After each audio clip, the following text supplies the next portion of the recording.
나사는 달 지하에 동굴과 터널 시스템이 존재할 수 있다는 징후를 발견했으며 미래의 임무에서 이를 활용해 달 기지를 건설할 수 있을 것으로 보고 있습니다. 달은 끊임없이 고에너지 우주 방사선의 폭격을 받고 있습니다. 이 방사선은 사람에게 매우 위험합니다.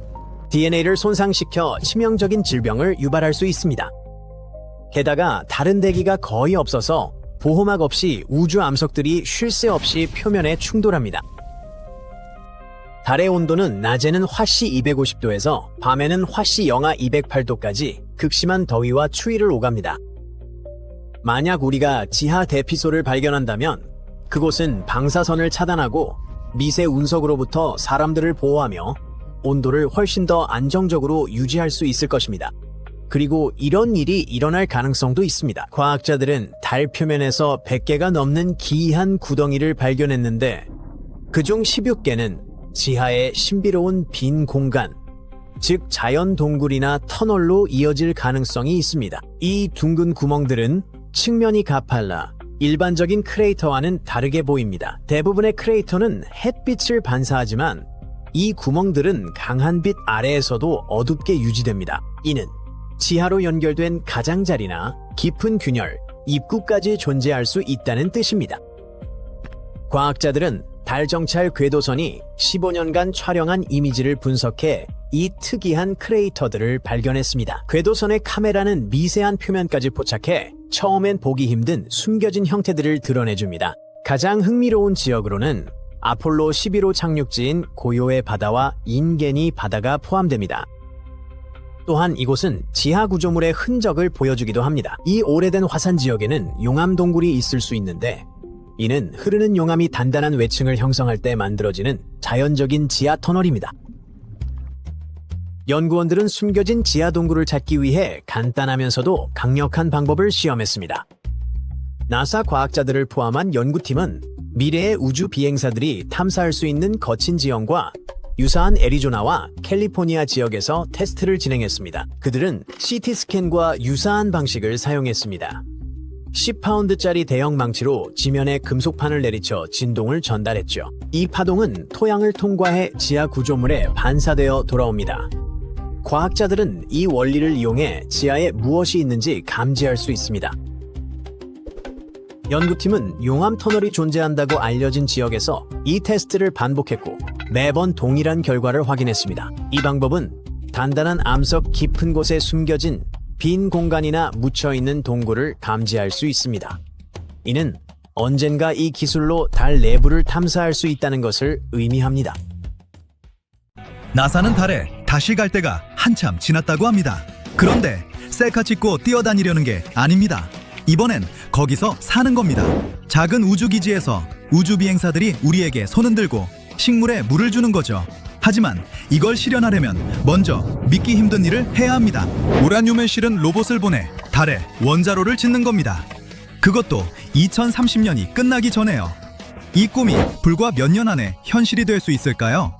함께 알아보죠. 인류는 50년 넘게 달 근처에도 가지 못했습니다. 1972년에 남긴 마지막 발자국이 아직 그대로 있죠. 그래서 나사는 아르테미스 프로그램을 시작했습니다. 사실 곧 본격적으로 진행됩니다. 2026년 초에 승무원을 보내 달 궤도를 돌며 시험 비행을 하고 2028년에는 착륙캠을 보내 그 깨끗한 먼지 위에 새 발자국을 남길 계획이죠. 물론 최근은 아니지만 인류는 전에도 달에 착륙한 적이 있습니다. 그래서 달의 진짜 거점을 만들자는 아이디어는 오래전부터 있었죠.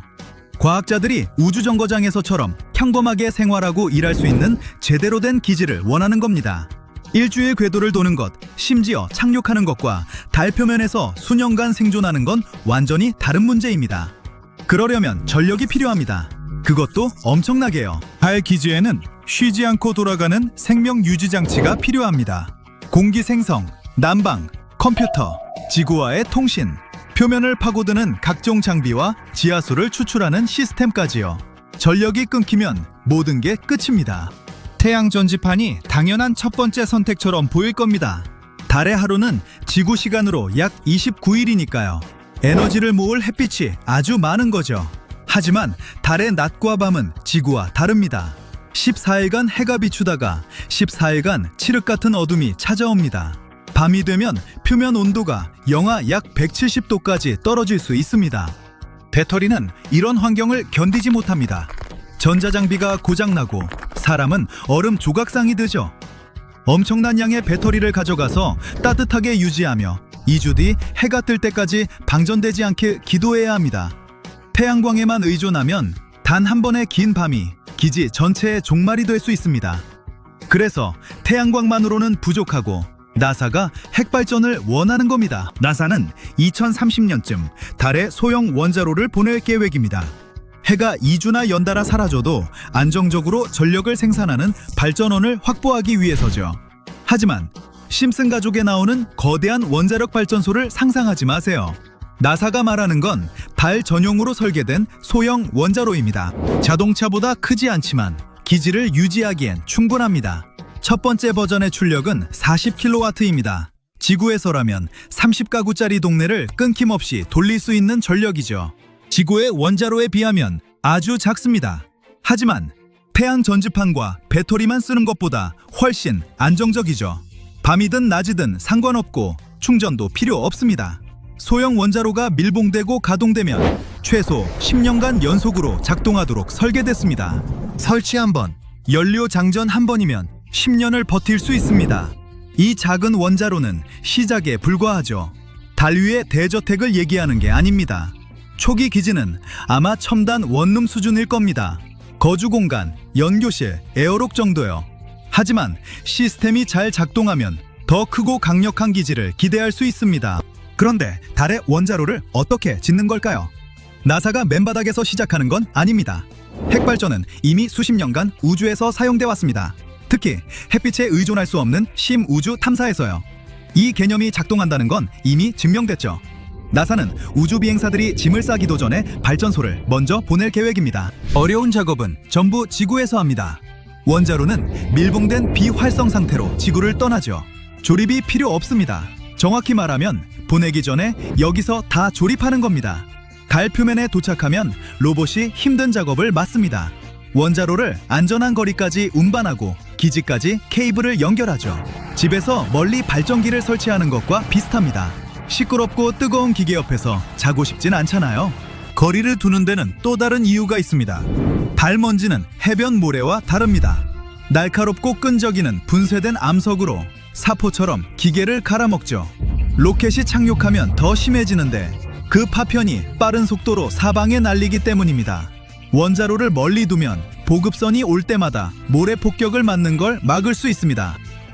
하지만 멀리 안전하게 자리 잡아도 원자로에겐 가장 큰 난관이 남아 있습니다.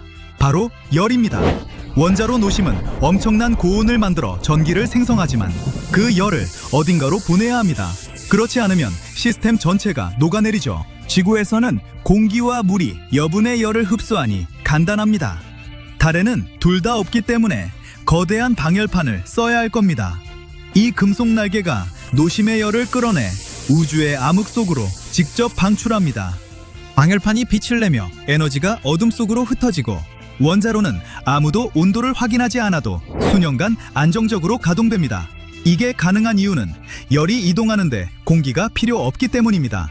열은 빛으로, 정확히는 적외선으로 이동합니다. 태양이 1억 5천만 킬로미터의 진공을 가로질러 여러분의 얼굴을 따뜻하게 하는 것과 같은 원리입니다. 이 개념은 이미 검증됐습니다.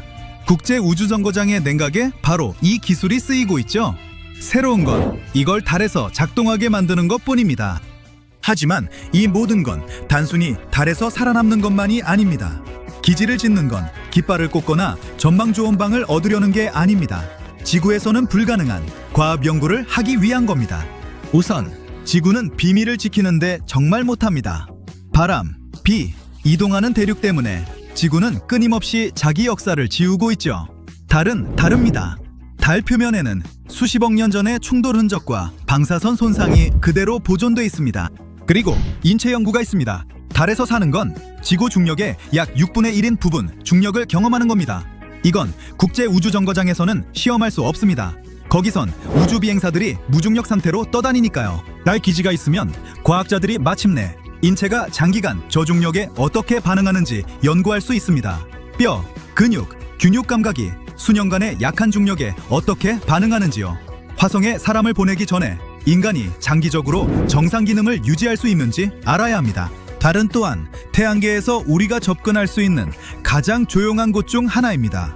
달의 뒷면은 지구의 전파 잡음이 차단돼 전파 천문학에 이상적이죠. 그곳에 기지를 세우면 심우주의 미약한 신호를 포착하고 지구 망원경으로는 불가능한 방식으로 초기 우주를 연구할 수도 있습니다. 마지막으로 달 기지가 가동되면 우주 탐사의 방식 자체가 바뀝니다. 지구에서 발사하는 건 악몽입니다. 중력이 강하고 까다롭거든요. 궤도에 진입하는 것만으로 연료 대부분을 소모합니다. 달의 중력은 훨씬 약하죠. 게다가 달의 토양과 얼음 속에는 물이 갇혀 있는 것으로 보입니다. 그 물을 추출해 산소와 로켓 연료로 바꿀 수 있다면 달은 단순한 우주 실험십이 아니라 우주선이 연료를 보충하고 더 먼 곳으로 나아가는 거점이 될 겁니다. 이것이 달에 원자로를 세우려는 곳이 나사만이 아닌 이유입니다. 중국과 유럽도 자체 청사진을 그리며 누가 먼저 달에 불을 켜는지 조용하지만 치열한 경쟁이 시작됐습니다. 누군가 정말 곧 해낼 수 있을지는 지켜봐야 합니다. 하지만 인류의 위대한 도약에서 멋진 점은 다음 도약이 항상 더 크게 느껴진다는 겁니다. 그리고 갑자기 달을 누구나 갈 수 있는 관광지로 상상하는 게 더 이상 허무맹랑하게 들리지 않습니다.